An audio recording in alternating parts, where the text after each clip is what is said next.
Hello everyone, and welcome back to my channel. Today, we are going to watch about how to build a healthy relationship. Healthy relationships allow you to express your individuality, bring out the best in both of you, and encourage growth. It is best to set a foundation for a positive relationship from the beginning. You can enjoy a healthy and satisfying relationship if you set your focus on respect and helpful communication. Method 1. Communicating effectively. First is speak up. Don't expect your partner to be able to read your mind or figure it out. If you have a need or want to express something, you need to communicate it yourself. It's not fair to you or your partner when you don't communicate your needs. Likewise, don't hold in the things that bother you. If something is bothering you, say something to your partner. If you don't know how to start a conversation, say, "There's something on my mind and I'd like it if you listened." You can also say, "Something is bothering me and I feel like we should talk about it." Step 2. Listen intently. Part of a healthy relationship is knowing when to talk and when to listen. Develop your listening skills by not interrupting and letting your partner finish their thoughts and feelings. Truly listen, and don't try to come up with a response while your partner is talking. Use active listening skills by reflecting the content and emotions of what your partner is saying. Say, "Let me make sure I understand. I hear you saying that you're upset that I didn't tell you what time I would be home. And you wish I would have said something earlier because you were concerned." Step 3. Create healthy boundaries. Boundaries are not meant to make you feel trapped. They are created to maintain respect and understand expectations in the relationship. If something makes you feel uncomfortable, bring it up and discuss how things need to change and how each of you will make changes. If one person wants to spend lots of time together and the other does not, it's important to set a boundary of how much time is appropriate together and apart. For example, you may want to create sexual boundaries, being sexually exclusive, and social boundaries, having one night a week designated for friends or activities. Don't let your partner control you and don't set out to control your partner. Setting boundaries means respecting each other and finding compromises to make the relationship work well. Step 4. Communicate clearly. Without clear communication, a relationship can quickly bring out the worst in people. When you have a want or a need, express it to your partner clearly. Don't beat around the bush or say something you think will please your partner when it makes you unhappy. Try using I statements to express your feelings, make an observation, or share your opinion.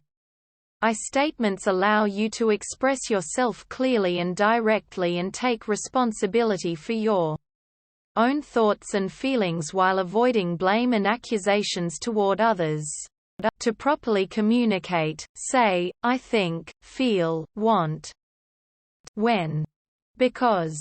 For example, "I feel upset when you leave the door open because the room gets cold and drafty." Step 5. Express emotions. Share your thoughts and feelings with your partner and stay open to the feelings that arise. Show interest in your partner's feelings and support them during stressful situations. Connecting emotionally with your partner allows you to empathize with their experience. If you're feeling emotionally disconnected from your partner, start asking questions about feelings. And don't blame or make assumptions. By discovering your partner's feelings, you may begin to feel more compassion toward them. Finally, check in with each other. Make time periodically to discuss the relationship. Sometimes changes occur or schedules become busy and you may miss time to connect or talk about things. You may want to bring up relationship goals and expectations, as these can sometimes change. Ignoring difficult topics or hoping they will go away is one way for a relationship to crumble. An example of checking in could be, "Hey, are you okay after our disagreement yesterday? I just wanted to make sure there weren't any leftover feelings or things we didn't resolve." Ask your partner if you are on the same page in terms of relationship expectations. You may discuss moving in together, sexual satisfaction, marriage, children, or plans to move. Be clear on what you want and how your partner fits in with that. Method 2. Treating each other well.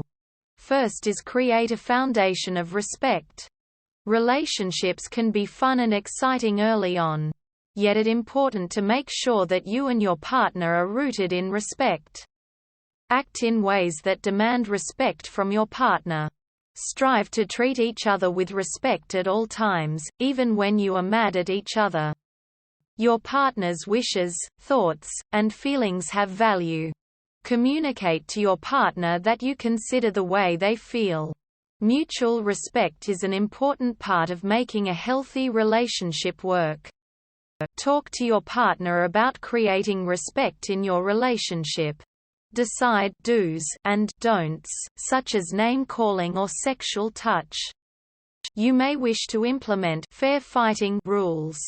They are as follows: no degrading language, no blaming, no yelling, no use of force, no talk of divorce, breaking up. Don't try to tell your partner what they are thinking, experiencing, feeling. Stay in the present. Take turns speaking. Use timeouts when necessary. Make them happy. Step 2. Appreciate each other. A healthy relationship should be one in which you and your partner feel appreciated. Often, relationships are built from many small things added one on top of the other. Find the things your partner does for you and say, "Thank you." Instead of focusing on mistakes your partner makes, focus on the ways your partner adds to your life. When you notice something, speak out and show your appreciation.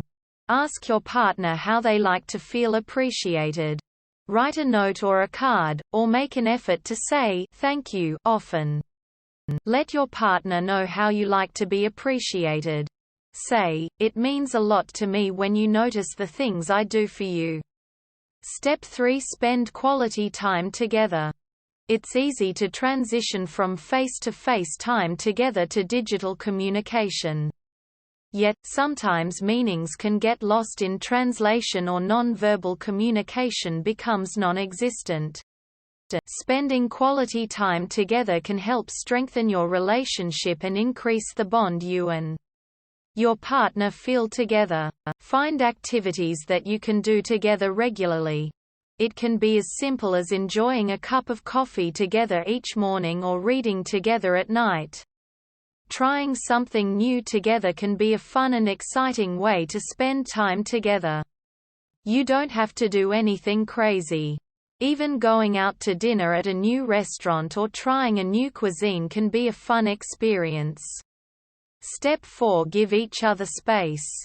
No one person can fulfill everything and every role for another person. Let your partner have time with friends and family and engage in hobbies. It's important for each person to have their own friends and activities that are enjoyed on their own. While you may want to spend every moment together during the beginning of the relationship, respect each other enough to spend time apart and know that time spent apart doesn't mean anything negative for the relationship. Support your partner in maintaining friendships. Avoid giving up your friends or pressuring your partner to give up friends. It's important to have friends and the emotional support they provide. Likewise, don't allow your partner to dictate whether or not you can see your family. Finally, expect changes. Know that your relationship will likely change. Allow growth for yourself, your partner, and for the relationship itself. Recognize that changes in your relationship are opportunities for new growth. Change is inevitable, so welcome changes and accept that the relationship will adapt. When changes happen, take a deep breath and deal with them one by one. Method 3. Improving an unhealthy relationship. First is see a therapist. If you're caught in unhealthy patterns and want to improve them, ask your partner to see a therapist together. A therapist can help you break unhealthy patterns you may feel trapped in, such as yelling, blaming, isolating, making assumptions, and not communicating effectively. It can also help with emotional avoidance, modifying behavior, and changing the views you have of your relationship. Seeing a therapist doesn't mean your relationship is doomed. It means you're willing to work together to improve it. For more information, check out how to attend couples counseling. Step 2. Let go of codependency. Dysfunctional behavior in a codependent relationship can look like one person supporting or enabling the other person's irresponsibility, immaturity, addiction, or poor health. If you are the enabler, you may feel guilty if you don't help, even if you know it hurts your partner in the long run. Codependency is often rooted in childhood and may involve repressed feelings. Not speaking up when you have a need, keeping quiet to avoid a fight, and an inability to say no. Quote, "You and your partner may isolate from other people and not have friends outside of your relationship. Educate yourself about codependency and spend some time identifying your or your partner's self-defeating behaviors. You may want to work with an individual or couples therapist.